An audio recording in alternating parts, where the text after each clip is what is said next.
So I just wanted to provide a snapshot of the current situation in Abilene and Taylor County so that you as residents can make informed decisions.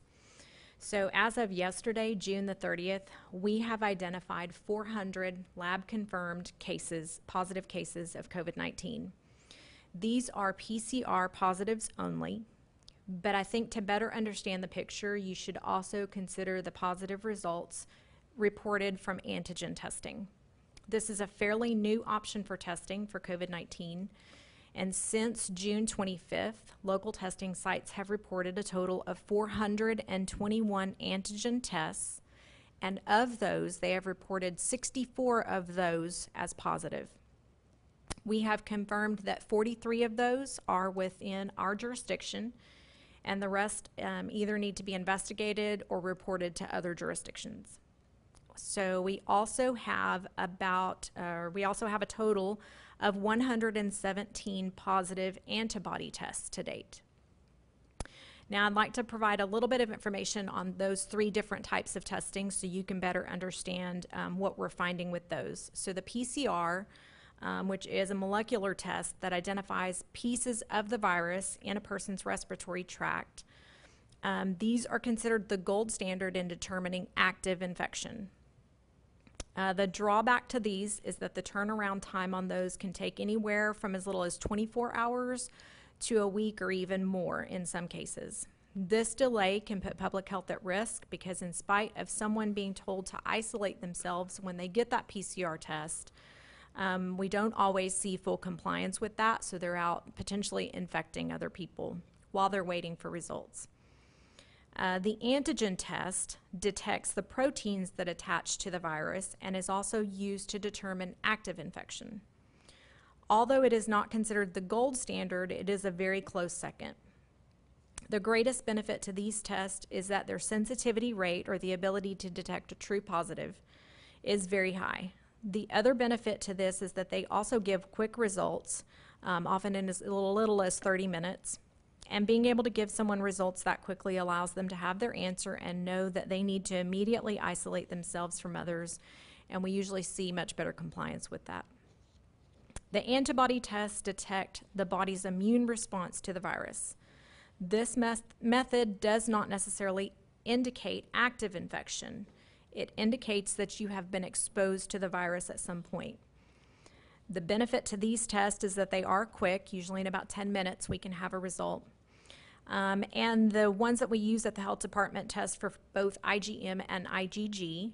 And the IgM antibodies are the first type of antibody to form and could potentially indicate active infection, but not necessarily. So if we get a positive IgM test, then we follow that up with a PCR test to confirm active infection. Of course, the drawback to those is that it takes longer to get a positive result on an antibody test because you have to wait until your immune system kicks in, and so you may not be catching the virus as quickly. At the state's request, we will begin reporting probable cases on our website. So we are working with our local health authority, Dr. Annie Drachenberg, who is here today if you have additional questions, to develop these processes and protocols according to the state guidelines, and we will seek to keep our citizens better informed of the full impact of COVID-19 on our community. As was mentioned before, we strongly urge residents to wear a mask when around others who are outside of your family and when you are unable to social distance. There really is good evidence that says that this is an effective way to decrease the spread and save lives. Our positivity rate went from about 1% during the week of June 8th to over 12% last week. We have seen many positive cases associated with social gatherings, bars, family gatherings, and so the largest positive case count is occurring in our 20 to 29 age group. Our hospitalizations have more than doubled over the past week. So now really is a critical time to get ahead of the curve and be aggressive in our efforts to slow the spread. I've lived in Abilene for over 40 years, and much as Mr. Hanna said, I have seen how much this community cares about each other. This is the time to do something for someone else as well as for yourself. Maybe you're not too concerned about getting the virus yourself, but please consider wearing your mask to protect those around you. We can slow the spread if we each do our part to protect our children, parents, grandparents, and others we care about, as well as our neighbors. Thank you.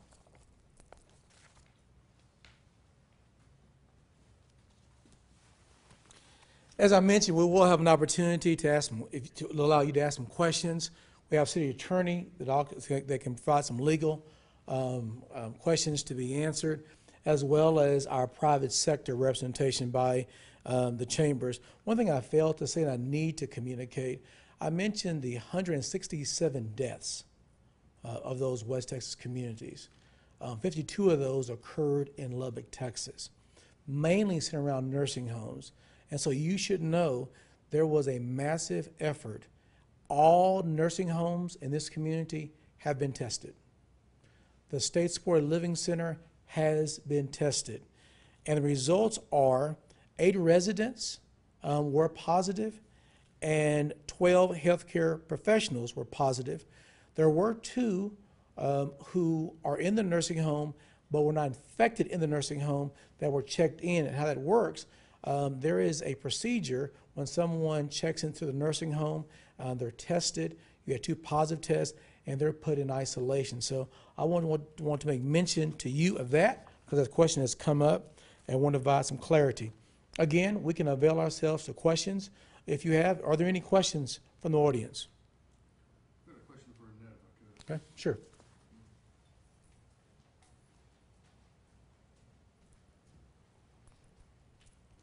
You mentioned the number 12% earlier. Is that 12% of the testing done or 12% of the community, or kind of explain? It's 12% of the tests that we reported. So we report the total number of tests done. So we take that week's tests and we take the number of positives, and that's how you get your positivity rate. You take the number of positive tests and divide that by your number of tests performed that week, and you get your positivity rate.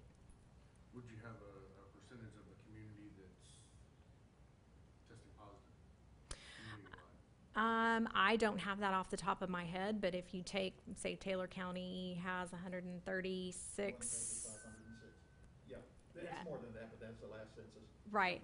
And so just the number that has tested positive, you could take that and do that same formula. You talked to Annette earlier, everyone's saying, thanks for being here today, by the way. It's nice to talk to you again.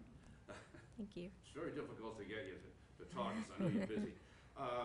The surge that we've been experiencing lately, would you say, first of all, that's happened since June the 1st, around that time, or has it been in the last 2-3 weeks? So we saw our lowest number of active cases, I believe, around the beginning of June. So we had gotten down to like 6 active cases, I think, was the lowest that we saw. And then it began to pick up shortly after that first week of June. So I guess, Annette, this is what I've wanted to ask you for the past week, and that is, why the surge? Is it people coming into Abilene that have gone away? Is it what you mentioned earlier about people doing the social gatherings and the bars? Why the surge? Well, if you could pinpoint it. I don't know that we can pinpoint it any one particular thing, but I think it's a combination of those things. It's obviously opening back up and people kind of going about their normal lives. I think we've seen several instances where they've traveled to another area and they've come back infected. So we've seen those, and of course when they come back infected, they usually infect their family and those people that are right around them. We've seen some cases tied to bars. We've seen some cases tied to, just gatherings, even family birthday parties, graduation parties, things like that. Have there been any hot spots in the last 2 weeks, like we've seen with Abamar and the DRI facility at the outset? Has there been any hot spots that you can talk about publicly now, recently? So the only thing that I can think of, we've seen some cases like at ACU and McMurray. So they've been kind of tracking those, doing a lot of their social tracing. So we feel like that is fairly well contained, but we are working closely with them. We have a conference call scheduled tomorrow with all of the universities just to kind of review and make sure that we've got a handle on it. So you would say that in the college settings, those are the new hot spots in the city? Would that be accurate? Or would it be across the board? Across the board, Yeah. meaning, So looking forward, and this is my last question, looking forward, do you see, you know, the last, as you said, the last 2 weeks, we've seen, okay, here's 16, here's 14, you know, yesterday was 34. But as you said, at the beginning of June, oh, there's 2, oh, you know, big relief from people, oh, there's only 2, there's only 1, you know, now the surge. Is this going to continue? And isn't it up to people really to practice these methods to prevent the spread? Is it up to the community? There's only so much, right, that health officials can do. Yeah. So are you saying today that, hey, you know, you guys gotta follow these recommendations, you have to do these things, because looking ahead, right, it's the only way to combat this. Are those Right. accurate statements? so I think if you look back at the success we had with what we call those non-pharmaceutical interventions, which is social distancing, washing your hands, wearing your masks, when we were all doing those things were working. And that's when you saw the decline. It was when we kind of got the message out publicly, and it may have been inadvertent to say, okay, Texas is open for business again, and people kind of assumed I can go back to my normal life. And they took off their masks, they weren't as careful. And so we've seen that quick rise again. And so it's obvious that the things we were doing were effective. And if we begin doing those same things again, I think we can see that decline. And that's why these are so important. As a health professional, and would you say that maybe we need to close things up again, and that we need, you don't believe that we need a mandated face mask ordinance, right?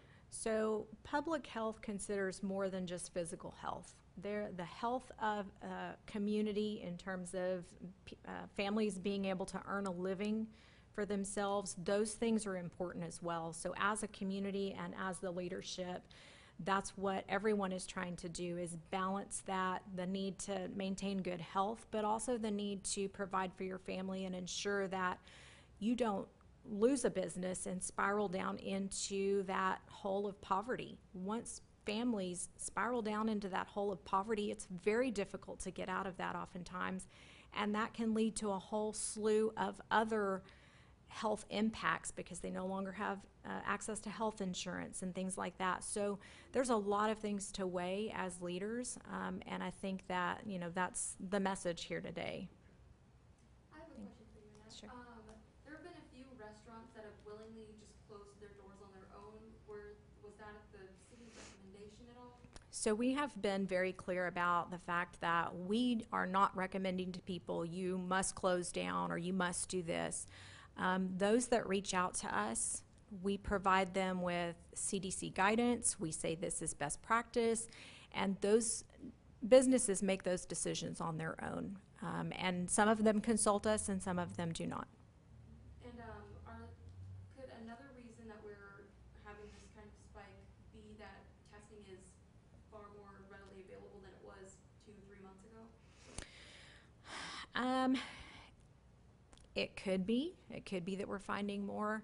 I know that when we were doing the mass testing in the nursing homes, there was a lot of tests being done. We weren't necessarily finding more cases when we were doing a lot of cases. I think there is an actual surge in number of cases.